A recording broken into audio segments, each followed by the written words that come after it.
For the first time in 11 years, Nintendo has released a new Mario 2D platformer. Crazy to think that there was such a gap between these titles, considering that it was a 2D Mario platformer that put Nintendo on the map as one of the big names in gaming. If you look at Super Mario Bros. 1, 2, 3, World, Land, Land 2, and the new Super Mario Bros. Series, there have only been 7 distinct art styles in 2D Mario, with Mario Wonder only being the 8th. That really doesn't seem like a lot for a franchise that is nearing 40 years old. With this in mind, I want us to all appreciate how much of an event Super Mario Bros. Wonder is and how incredible of a job Nintendo did with crafting this game and keeping 2D Mario going all these years later. As of now, I have beaten the game, played every level, and gotten almost every collectible there is to find, and I have now put together my thoughts on where this game excelled and where this game could have done better. So sit back on your Yoshi, pull up a big bowl of Wonder Seeds, and enjoy the Super Mario Bros. Wonder review.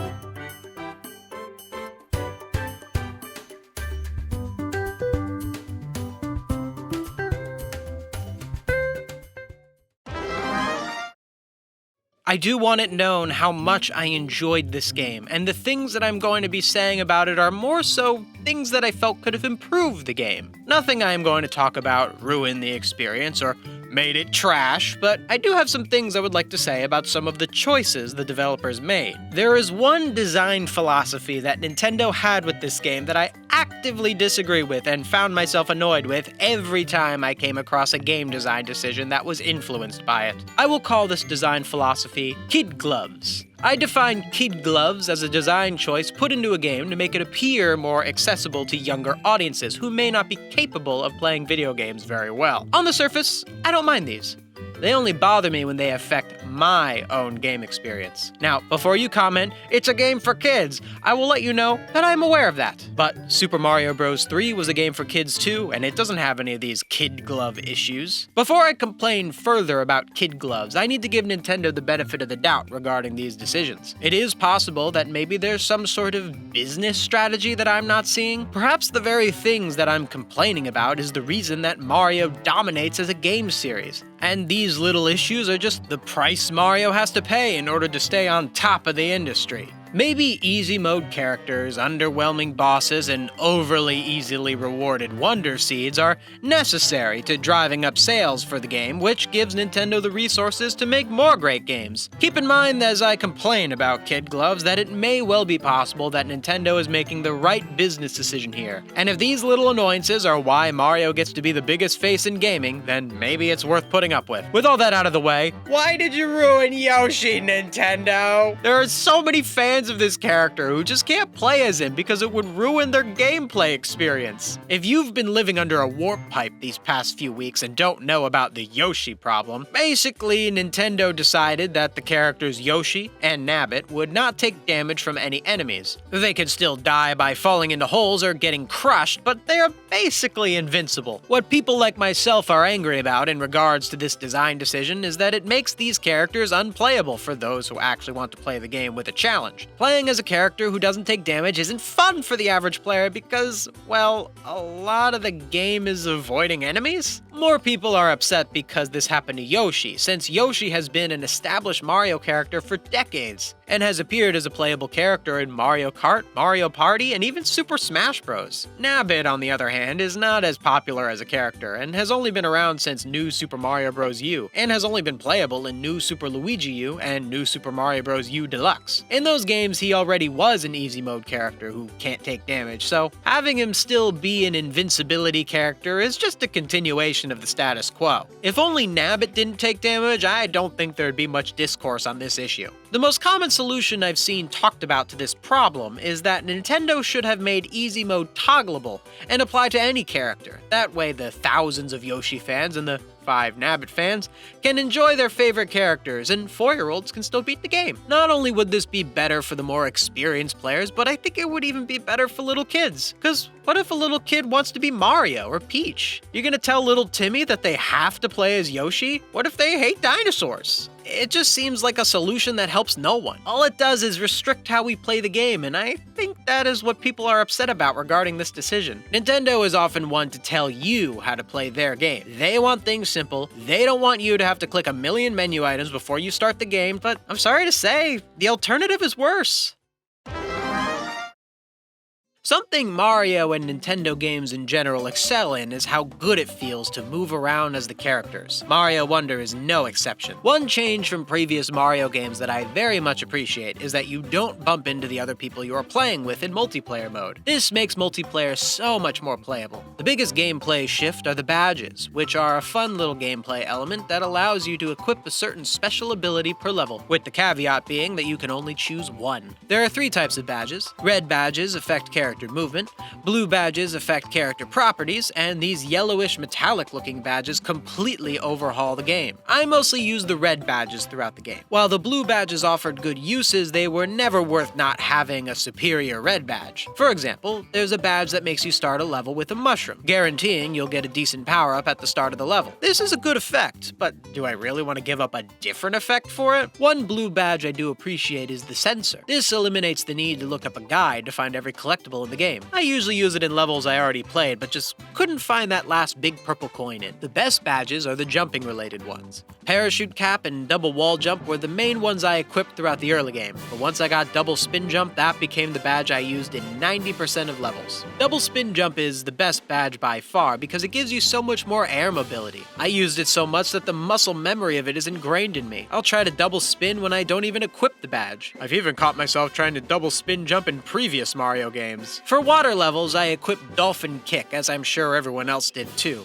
I think Dolphin Kick is strange design-wise because pretty much everyone is going to equip it for every water level, but the underlying issue is that water levels are slow and unfun. The badge fixes this, but I question why it needed to be a badge at all. Maybe swimming should have just been overhauled to control like the Dolphin Kick initially. Jet Run is also a super fun badge, but it's more for speed running through levels. With Double Spin being the magnum opus of the badges, it's clear that there wasn't too much badges could do to change the gameplay drastically, and that's okay. They're only meant to be a fun little way to customize your own game experience. If they were to add more badges, I'd like to see more badges with negative effects. I think the invisible badge is interesting because it makes the game harder rather than giving you a benefit. Who else is looking forward to seeing the first Invisible Mario Wonder speedrun? Mario has never prioritized collectibles in the way that games like Donkey Kong Country did. As someone who played Donkey Kong Country before I played Mario, the smaller amount of collectibles always stood out to me. The star coins in New Super Mario Bros. Gave us a collectible that persisted throughout the entire game. I'm happy to see that Mario Wonder brought the mechanic back. The 10 flower coins are mechanically the same as star coins, except that outside of the level they provide 10 flower coins rather than being their own form of currency. So the 10 flower coins really only piggyback on the main spendable currency in the game. I think the best use of star coins in New Super Mario Bros. Was when they bought extra paths. Of course, this wasn't ideal because most of these mushroom houses on the paths were useless, but the secret levels were cool. I was not the biggest fan of when they simply unlocked special world levels when you got every one in a specific world. When they did that, they ceased feeling like a currency. All in all, star coins were great as a collectible, but they missed the mark as a currency. I'm sorry to say that 10 flower coins missed the mark in this same way. Another 10 flower coins is just a drop in the bucket in this game. There's tons of these everywhere. Other than collecting 3 of these coins in a level, I am not incentivized to get more. I would have preferred these coins to be a separate currency that unlocked more content, rather than a piggyback on the main currency. Speaking of more content, standees were another collectible introduced, although they barely qualify as a collectible in my opinion. I really think all the different standees should have been hidden in levels and given out as prizes for certain achievements. The gacha mechanic is just lame and makes none of these standees exciting to get. And I was absolutely furious when I found out you could get the same standee twice, but then calmed down a bit when I found out there's a special standee shop that allows you to buy a standee of a character of your choice, and you won't get doubles there. That made standees at least a tolerable mechanic, but as a collectible, they're still a complete disappointment. Now, onto the main collectible of the game, Wonder Seeds. Wonder Seeds are a lot like stars in Super Mario 64, in that you get them for regular level completion, but also some some of them are hidden away. Some are easy to get, while some are a little trickier to get. You need to get a certain amount in order to progress in the game, and the need to collect them gives players the freedom to select levels of their choice. I think the problem with Wonder Seeds is that there are some that don't feel like an achievement at all. I have an issue with some of the smaller levels that give out Wonder Seeds. They're too small. Like, look at this. Why do we have to load a whole level for this? It seems so strange to give out a Wonder Seed for barely doing anything. They're called break time levels, so I think Nintendo was trying to go with something there with taking a break, or I don't know. The concepts in these levels are cool. Like this little level with popping the hippos into place could be really fun if it were expanded on. Basically, what I think Nintendo was trying to accomplish here was to have some little levels that give out Wonder Seeds so that there can be more than just the main levels themselves. And in a lot of ways, Nintendo really succeeded in that. Some of the levels that aren't the main levels are great. I love the badge challenges and the timed enemy gauntlets. Some of the search party levels can be tedious, but hey, they are a bit of variety, and I appreciate that. These smaller levels, though, are just a tease. It's like, oh, it's already over? Why even give out a Wonder Seed for something so minor? It almost seems like they are padding out the amount of Wonder Seeds, and to that I ask, why do that? What's the point of there being more Wonder Seeds if some of those Wonder Seeds don't take anything to get? What I find extra strange is that the beginning of every world just gives you a Wonder Seed, so you always start every world with one? There are some levels that literally just have you walk in to get a Wonder Seed. Why?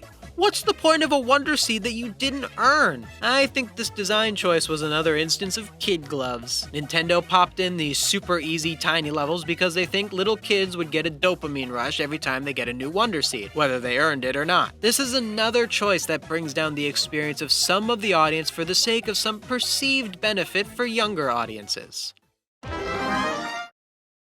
The bosses, or should I say, the boss, is Bowser Jr. for like the whole game. When fans asked to get rid of the Koopalings, this is not what we meant. We wanted interesting boss design back, like Lack of Thunder or Tank Mole. At least with the Koopalings, we got to see a different character every world. I also find it so disappointing that King Boo didn't end up being a boss. Don't get me wrong, I love the King Boo Opera, but it's not a boss battle. They should have kept the King Boo Opera, made it a mandatory level, and had King Boo as the boss of this world. This world didn't even have a boss battle. Oh yeah, Worlds 3 and 5 just didn't have boss battles. What is that? And even when there was a boss battle, they were way too easy. I never felt even remotely stimulated fighting Bowser Jr. Again, this is why Nintendo should have set an easy mode, because that could have automatically nerfed the bosses, leaving experienced players to have a decent challenge. There are some levels that are more difficult in the game, but they are located a little off the beaten path and aren't required to beat the game. A boss battle will always be required for completion, so they made the bosses too easy because they know everyone will be coming up against them. The worst example of this is the final boss, and the final level for that matter. The entire final level is just a compilation of many of the Wonder Flower effects in the game. It's super cool looking, but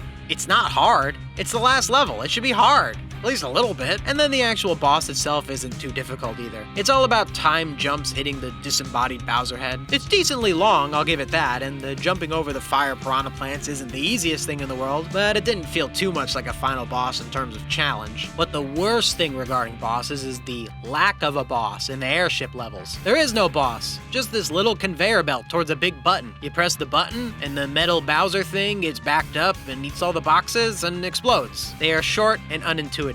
And there's 3 of them. I just don't understand that in a franchise that has had so many interesting boss battle characters introduced over the years, we get a massive release from this same franchise, and their boss battles consist of a bunch of non-battles and the same repeating character. The bosses are certainly the lowest point in the game, and the only part of the game design that I would call downright bad.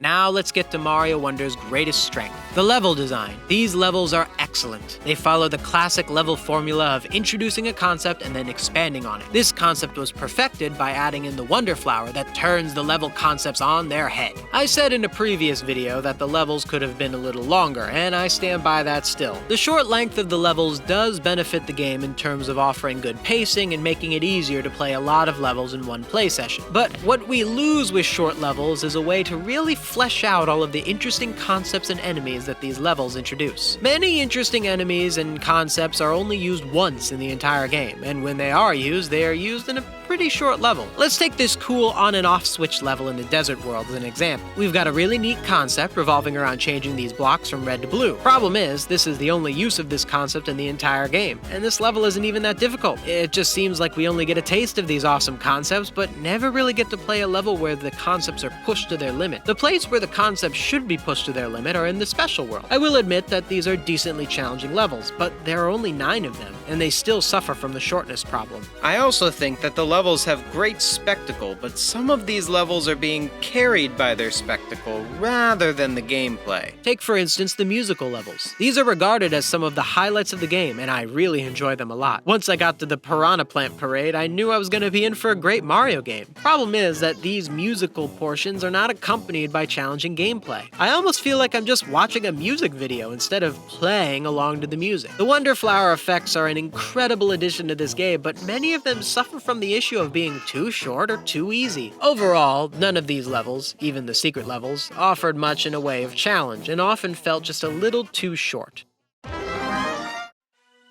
If this were a game like New Super Mario Bros. U or Mario Party Superstars, I would review them in the sense that they could have been a lot better, and their flaws drastically lowered their quality compared to their predecessors. But with Super Mario Bros. Wonder, my most scathing criticisms are nothing more than little nitpicks. I had an amazing experience all the way through, and I am happy for the direction that Nintendo is going with their game design. It's no secret that since the end of the Wii era, there has been some corporatization of Mario that has been hindering the creative choices of each game released. This is a trend that is being felt all across media and is not a problem exclusive to Mario.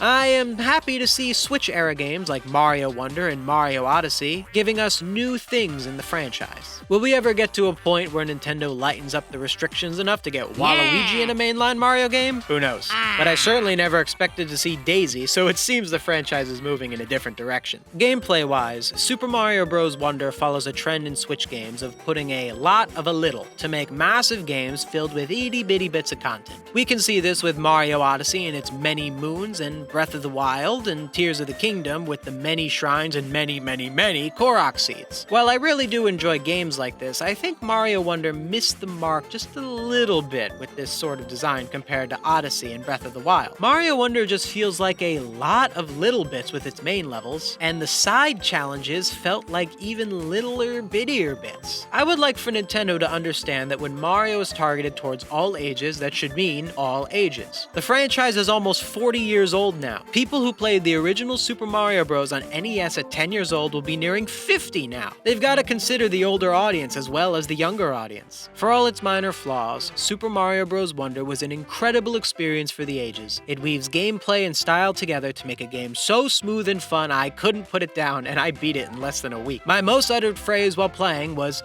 "Just one more level!" I will cherish this game forever and will definitely be revisiting it for many years to come. And those are my thoughts. What did you think of my review? Do you agree? Do you disagree? Do you think they ruined Yoshi? Do you think the boss fights were fun? Do you think the game was too easy? Let me know in the comments below. If you like what I do and want to see me do more of it, make sure to like, subscribe, and comment. It really helps with the algorithm recommending my content. Also, head on over to Game Cubicle Live to see highlights of my live streams. And if you're feeling particularly moved by what I've crafted for you today, consider subscribing to my Patreon for as low as $1 a month.